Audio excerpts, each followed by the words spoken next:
Film एक flashback से शुरू होती है जहां एक औरत होप एडलर एक फोन बूथ में खड़ी है और किसी को कॉल कर रही है। वो किसी अनसुनी आवाज से बात करती है और कहती है कि मैंने बर्फ पर लिखे नंबर्स ढूंढ लिए हैं। दूसरी तरफ से सिर्फ स्टैटिक शोर आता है और होप घबराकर फोन कट कर देती है। पहली फिल्म के 4 साल बाद फिनी ब्लेक अब एक टफ गाय की रेपुटेशन रखता है। यहाँ वो एक लड़के से फाइट करता है क्योंकि वो उसे चैलेंज दे रहा था। उसकी बहन ग्वेन वहाँ पे आती है और उसे रोकती है और फिनी और ग्वेन रॉबिन के छोटे भाई अर्नेस्टो से दोस्ती करते हैं जिसका ग्वेन पर क्रश है। रॉबिन पिछली फिल्म में मारा गया था। फिनी और ग्वेन घर जाते हैं जहाँ उनके डैड अब सोबर है और अब्यूज़ नहीं करते। फिनी अभी भी ट्रॉमा में है, इसलिए वीड स्मोक करता है और उसे अभी भी ग्रैबर के विजन्स हॉन्ट करते हैं। ग्वेन उसे समझाने की कोशिश करती है। रात में ग्वेन को नाइटमेयर आता है जिसमें वो देखती है कि एक लड़का फिलिक्स कैंप अल्पाइन लेक पर आता है। रात को ग्रैबर उसे चेज करता है और उसे स्लैश कर देता है और लेक में डंप कर देता है। फिलिक्स बर्फ पर डब्ल्यू स्क्रैच करता है। ग्वेन स्लीप वॉक करती है जहां सड़क पर ग्रैबर की शैडो दिखती है, लेकिन फिनी उसे जगा देता है और उसे वापस सोने के लिए कहता है। अगले दिन ग्वेन स्कूल जाती है। वहां दूसरी लड़कियां उसके विजन्स के लिए उसे टीज करती है। तभी वहां पे अर्नेस्टो आ जाता है। वो उसे विजन्स के बारे में पूछता है, लेकिन ग्वेन इस बात से अनकंफर्टेबल हो जाती है। रात में ग्वेन को वापस नाइटमेयर आता है जिसमें वो एक दूसरा बच्चा कैल को देखती है। रात के टाइम ग्रैबर जंगल में उसे चेज करता है और उसे चॉप कर देता है और उसे ओवन में डाल देता है जिससे वो जल जाता है। बाद में वो उसकी बॉडी को लेक में डंप कर देता है। उसके बाद कैल का गोस्ट बर्फ पर डब्ल्यू स्क्रैच करता है। रात को ग्वेन सपने के अंदर जागती है और ग्रैबर के पुराने घर जाती है। वहां ब्लैक फोन बज जाता है और वो फोन उठा लेती है। दूसरी तरफ से उसकी माँ होप की आवाज़ आती है। वो बताती है कि वो अल्पाइन लेक से बात कर रही है और उसे ये फ़ोन नंबर बर्फ़ पर लिखा हुआ मिला था। तभी फ़ोन कट हो जाता है और मैक्स का गोस्ट उसके सामने आ जाता है। मैक्स ग्रैबर का भाई था जिसके सर में कुल्हाड़ी घुसी हुई है। तभी वहाँ पे फिनी आ जाता है और उसे जगाता है। वो उसे बताती है कि मॉम का कॉल आया था और वो यूथ कैंप से बात कर रही थी। फिनी इन सब बातों पे विश्वास नहीं करता और ग्वेन को कहता है कि ये बस एक सपना था और उसे घर ले जाता है। अगले दिन ग्वेन फिनी को कैंप अल्पाइन लेक का पैम्फलेट बताती है और कहती है कि यहीं से मॉम का फ़ोन आया था और हमें यहाँ जाना होगा। और कैंप के बच्चों के ट्रेनिंग के लिए काउंसलर की जॉब खाली है, तो उसे वो जॉब करने के लिए कहती है, लेकिन फिनी मना कर देता है। तभी वहाँ उनके डैड आ जाते हैं और वो बताते हैं कि उनकी मॉम ने भी इस कैंप में काम किया हुआ है। डैड उन्हें जाने के लिए मना करते हैं क्योंकि ये एक क्रिश्चियन कैंप है और उनको रिलीजियस चीज़ें पसंद नहीं है। ग्वेन और अर्नेस्टो कैंप जाने के लिए निकल रहे होते हैं, लेकिन अपनी बहन की रक्षा के लिए फिनी भी उनके साथ जाता है। कैंप के रास्ते पर बहुत बर्फबारी हो रही होती है जिससे रास्ते पे कुछ दिखाई नहीं दे रहा था। तो फिनी गाड़ी के आगे भागता है और रास्ता दिखाता है। कैंप मैनेजर अरमैंडो और उसकी नीस मस्टैंग उन्हें ढूंढ लेते हैं और कैंप में लेके जाते हैं। कैंप के रूल के हिसाब से सब लड़कों को अलग रूम में और लड़कियों को अलग रूम में रखा जाता है, इसलिए ग्वेन अकेली सोती है। फिनी और अर्नेस्टो बॉयज रूम में रहते हैं। ग्वेन को वापस नाइटमेयर आता है जिसमें वो स्पाइक नाम के लड़के को देखती है जिसको ग्रैबर ने मार दिया था और अब उसका गोस्ट बर्फ पे एच स्क्रैच करता है और वो सपने से जाग जाती है। बाहर फिनी फोन बजते हुए सुनता है। पहले तो वो उसे इग्नोर कर देता है, लेकिन वो फोन बार बार बजता है, इसलिए वो फोन अटेंड करता है। यहाँ उसे ग्रैबर की आवाज़ आती है। वो डर जाता है और फोन रख देता है। ग्वेन को वापस नाइटमेयर आता है जिसमें वो तीनों मरे हुए बच्चों को देखती है। कैल उसका हाथ पकड़ लेता है जिससे उसका हाथ जल जाता है। ग्वेन चिल्लाने लगती है। उसकी आवाज़ सुनकर फिनी भागता हुआ वहाँ से आता है और उसे जगाता है और उसे संभालता है। ग्वेन को नींद नहीं आ रही होती, इसलिए वो अर्नेस्टो के पास जाती है।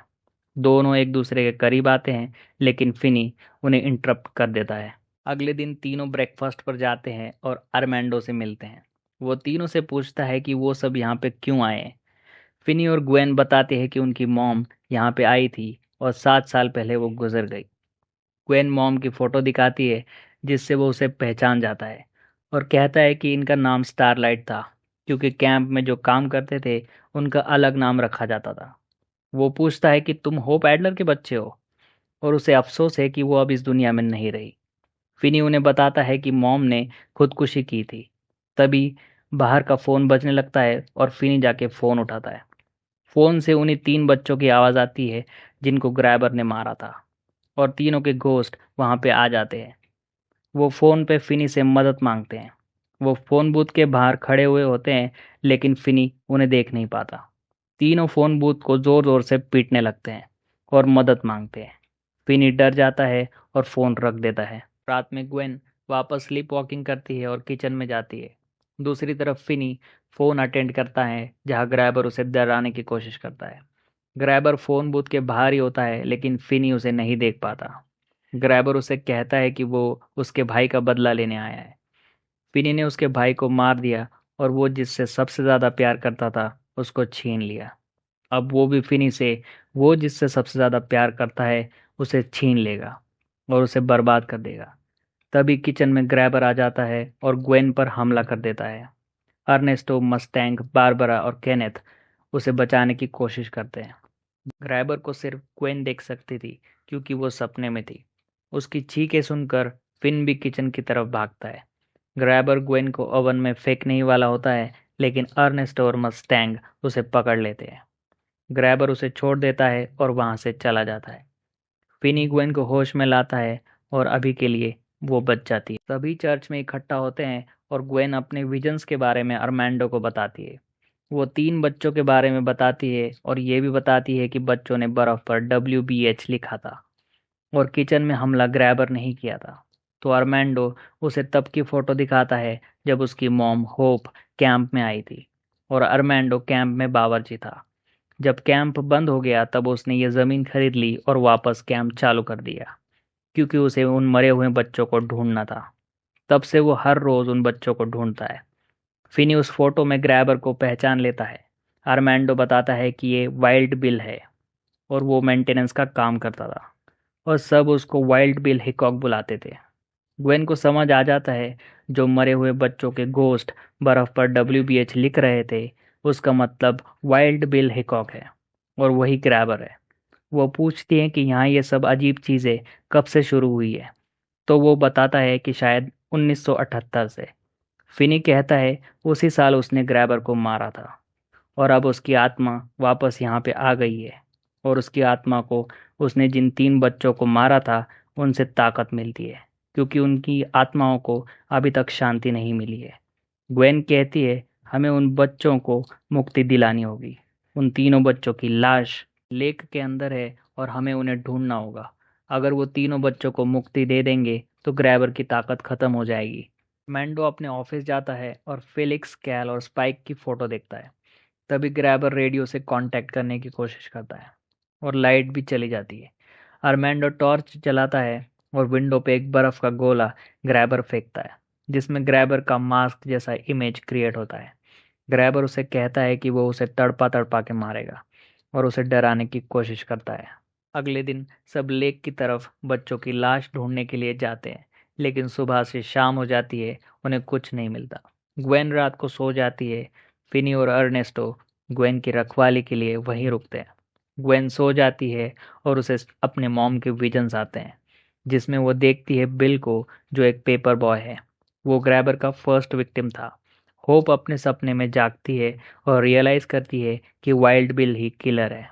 होप बिली को ढूंढने के लिए घर से निकलती है और ग्रैबर के घर पहुंचती है जहां वो बिल की लाश देख लेती है। लेकिन जब वो वहां से निकल रही होती है ग्रैबर उसे किडनैप कर लेता है। ग्वेन भी अपने मॉम के विजन में होती है, इसलिए ग्रैबर उसे भी साथ आने को कहता है। ग्रैबर ग्वेन को दिखाता है कि उसकी मॉम ने खुदकुशी नहीं की थी, बल्कि ग्रैबर ने ही उसे मारा था। तभी ग्रैबर ग्वेन पर अटैक कर देता है और ग्वेन अपनी जान बचा के वहां से भागती है। ब्लैक फोन रिंग करता है जिस पे फेलिक्स ग्वेन को छुपने के लिए कहता है। ग्वेन वहां से भागने की कोशिश करती है, लेकिन दरवाजा नहीं खुल रहा होता है।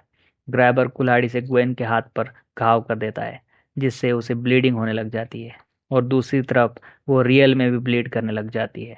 तभी एक बच्चे का गोश्त दरवाजा बाहर से खोल देता है और ग्वेन वहां से भागती है। वो उस लेक पर पहुंचती है जहां अरमैंडो उन मरे हुए बच्चों की लाश ढूंढ रहा होता है। फोन बूथ पे वापस फोन बजता है जहां ग्रैबर उसे डराने की कोशिश करता है।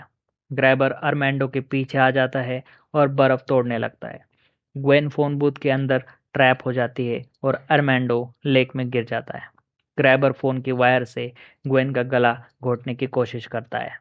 दूसरी तरफ फिनी, अर्नेस्ट और मस्टैंग ग्वेन को सपने से उठाने की कोशिश कर रहे होते हैं, क्योंकि जो उसके साथ सपने में हो रहा था वो उसके साथ रियल में भी हो रहा था। ग्वेन अपनी पावर्स को रियलाइज करती है, जिससे फोन बूथ फट जाता है और ग्रैबर जख्मी हो जाता है। और वो उसे कहती है कि फिर मिलेंगे वाइल्ड बिल। फिर वो सपने से जाग जाती है और सबको अरमैंडो के बारे में बताती है। सभी जाके अरमैंडो को बचाते हैं। अरमैंडो ये भी बताता है कि उसने लेक में फिलिक्स की लाश ढूंढ ली है। पिनी और ग्वेन के डैड आ जाते हैं उन्हें वापस घर ले जाने के लिए, बट ग्वेन कहती है कि हमें ग्रैबर का सामना करना होगा और तीनों बच्चों की आत्मा को मुक्त करना होगा। डैड उसे समझाते हैं कि यहाँ बहुत खतरा है और उसकी जान भी जा सकती है। ग्वेन फिनी और डैड को ये भी कहती है कि मॉम ने खुदकुशी नहीं की थी, ग्रैबर ने उन्हें मारा था। अगले दिन सब बच्चों की लाश ढूंढने के लिए लेक पर जाते हैं। फेलिक्स की लाश तो अरमैंडो को मिल गई थी, लेकिन कैल और स्पाइक की लाश अभी तक नहीं मिली थी। ढूंढते ढूंढते रात हो जाती है और ग्वेन थक के सो जाती है और सपने में जागती है। सब ग्वेन को उठाने की कोशिश करते हैं, लेकिन वो नहीं उठती। फिनी बताता है कि वो जानबूझ के सोई है, क्योंकि उसे ग्रैबर से लड़ना है। तभी वहां ग्रैबर आ जाता है और कुल्हाड़ी से केनेथ पर अटैक कर देता है, और बारबरा भी इस अटैक में जख्मी हो जाती है। ग्वेन बच्चों की लाश ढूंढने के लिए लेक के अंदर जाती है और बच्चों की लाश जिन बैरल्स में होती है उन्हें ऊपर की तरफ धक्का देती है। ग्वेन के डैड भी पानी के अंदर जाते हैं और उन बैरल्स को बाहर निकालते हैं। दूसरी तरफ ग्रैबर फिनी पर हमला कर देता है और बेल्ट से उसका गला घोटने लगता है।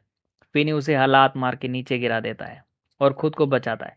ग्वेन लेक से बाहर निकलती है और ग्रैबर को चैलेंज करती है। ग्रैबर कहता है कि तुम्हें कोई बचाने नहीं आएगा, तुम अकेली हो। ग्वेन कहती है, नहीं, मेरे दोस्त मेरे साथ हैं। ग्रैबर हमला करने के लिए आगे बढ़ता है, लेकिन उन बच्चों के गोस्ट उसे रोकते हैं। तीनों बच्चों के गोस्ट उसके सामने आ जाते हैं और ग्वेन ग्रैबर के सर में कुल्हाड़ी मार देती है और उसे कहती है कि बच्चों की लाशें मिल गई है, अब तुम्हारी सारी शक्तियाँ खत्म। और अब वो उसका मास्क भी उतार देती है। फिनी वहां आ जाता है और उसका सर बर्फ में स्मैश कर देता है और उसे लेक में डाल देता है। तीनों बच्चों के गोस्ट ग्रैबर को लेक के अंदर ड्रैग करते हुए ले जाते हैं और वो बर्फ में जम जाता है और ग्वेन भी सपने से जाग जाती है। अगले दिन अरमैंडो मरे हुए बच्चों की फैमिलीज को कॉल करता है क्लोजर के लिए। ग्वेन और फिनी घर जाने के लिए निकल रहे होते हैं। तभी वहां पे फोन बजता है। ग्वेन फोन उठाती है, लेकिन इस बार ग्रैबर नहीं, उनकी मॉम होप बात करती है और वो कहती है कि उसे अपने बच्चों पे गर्व है। ग्वेन इमोशनल हो जाती है। होप की आत्मा को भी शांति मिल जाती है और फोन कट हो जाता है। सब कार में बैठते हैं और घर जाने के लिए निकलते हैं। यहीं पे फिल्म खत्म हो जाती है।